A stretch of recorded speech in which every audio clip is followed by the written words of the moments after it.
It was a cold, gray morning around 10 o'clock when my travel buddy Ken and I walked into the Amman, Jordan International Airport. He jumped right in the security line and got ahead of me, and no problem. He walked through the x ray machine, no problem. His bags went through, no problem. I walked through the x ray machine, and no problem either. My bag, on the other hand, got held up. The lady running the x ray called a guard over, and she pointed at something. And he looked at it, and then she pointed at me, and then he looked at me, and then he looked back at the bag again. And suddenly I was starting to feel a little nervous. I went and sat down next to Ken, and I said, "My bag has been held up." He says, "Uh-oh, what do you got in there?" I have no idea. So I just kind of kept watching as things progressed, and my bag got taken into the room that was next to us. It was all glass. Couldn't hear anybody speaking, but we could see them.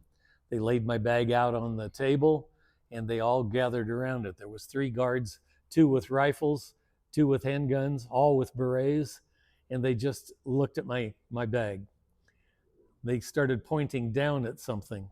One of them picked up something, and I couldn't see what it was.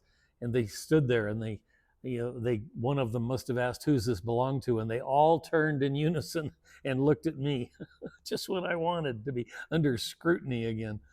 I'd already had one run in with the police at Petra, didn't want to have another one. They talked for a few minutes, and they all lit up cigarettes, and they talked, and they smoked, and they looked at me. And then one of them, who seemed to be in charge, had more stripes on his shoulder. He pointed and told one of the guards, and he came into the room where I was sitting, and he said, "You, come with me." So my heart jumped up in my throat. I thought, "Oh no." Ken said, "What'd you do now?" I said, "I don't know."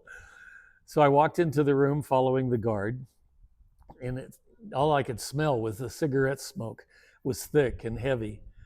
I could hear a air conditioner fan running, but I couldn't see anything. I was grateful for that. At least it was stirring up the air. My palms went sweaty, my heart was in my throat, and it was pounding pretty hard because it seemed like this was pretty serious. So I stepped in the room, and the guy in charge said, "Is this your bag?" And I said, "Yes, it is." And then he reached into it, and he pulled out my satellite phone, and he said, "Is this yours?" And I said, "Yeah, that's mine." He said, "What are you doing with a satellite phone?" And I said, "Well, I have a very ill father back in the United States, and I call him twice each day, once in the morning and once in the evening when I have reception, to check on him and make sure he's doing okay and to keep him apprised of what I'm doing. It helps him get through his day to hear from me." And the guy nodded, and he said, "Do you work for the U.S. government?" And I said, "No." I said, "I'm a Vietnam veteran, but that's as close as I ever came to working for my government." He said, "Then you're not a spy." And he said it very grimly and forcefully, almost to catch me off guard. And I said, "No, I'm not a spy. I'm just an American tourist." He smiled, shook his head, looked at the other men, and he said, "That's what they all say, isn't it?"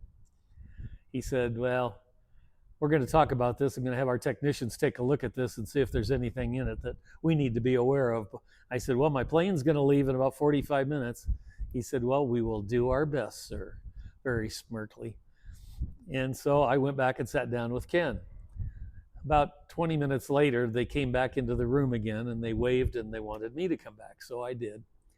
And the man in charge said, "All right, we're going to let you go because we didn't find anything out of the ordinary. But Ali here is going to go with you, and he's going to fly on the plane to Cairo, and he will keep the satellite phone until you land, and then he'll give it back to you." And I said, "Well, satellite phones don't work on airplanes, so it's not necessary." He said, "Well, we just want to be on the safe side and make sure that all passengers are safe."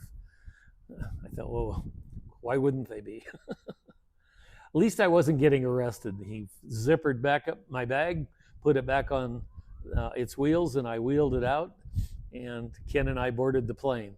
When we arrived in Cairo an hour and a half later, Ali walked back and handed me my satellite phone, and I said, enjoy your stay, to which he laughed, smiled, and we all got off the plane. I thought for sure I was going to get called in for another international incident with something, and at least it worked out well. But that's kind of one of those things that just happened. I've been called up by police numerous times in foreign countries, but I think that's the closest that ever came to a real problem. Active aging with Keith. Remember, everything you desire is just outside your comfort zone. Thanks for watching. See ya.